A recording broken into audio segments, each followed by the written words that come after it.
Welcome to the Jaguar. Otorongo. Let's take a deep breath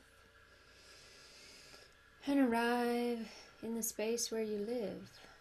Take another deep breath, and as you exhale, create claws with your hands. Slow motion Jaguar. Exhale. Roar. One more time like that. And inhale, exhale, slow motion Jaguar. And as you play this fierce cat, begin to invite in the wind of the west, this energy of the setting sun, the element of water, tapping into our emotions. From this perspective of the Jaguar, we perceive our mind and our emotions. And this is a study of ourselves, so we call it Jnana Yoga. This mother-sister energy provides protection for our sacred places so that we can be safe while we heal.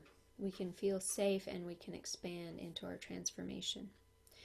This fierce, courageous energy shows us our guilt, our fear, our cultural bondages, beliefs, our ancestral bondages and structures.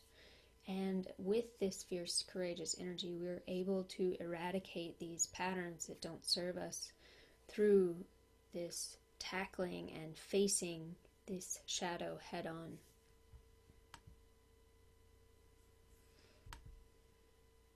So in this practice of observing the Jaguar, inviting the Jaguar in, we observe our own minds. We sit in meditation.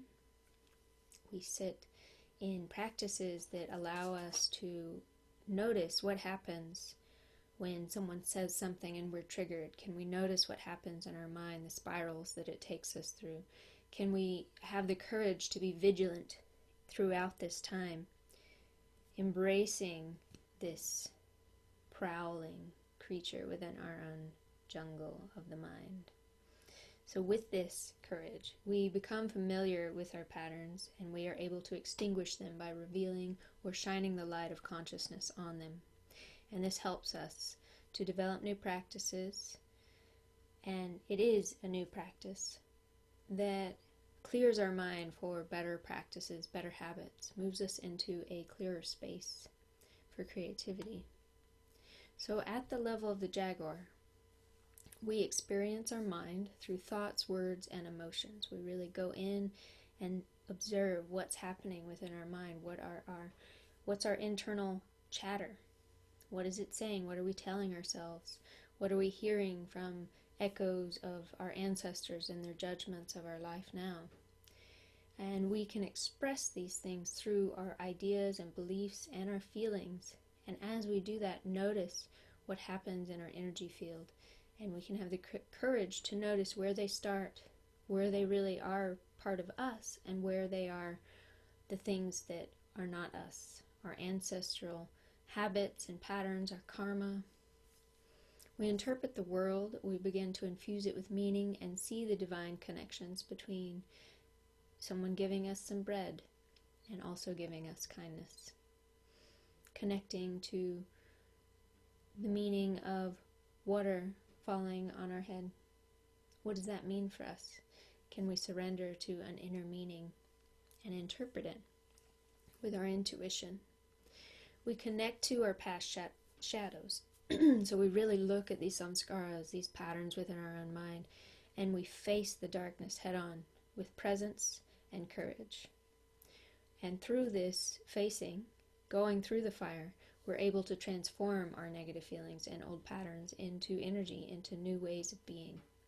We move beyond survival mentality, where we're concerned about ourselves, and move into a space where we feel safe, where we have steady foundation so that we can become curious.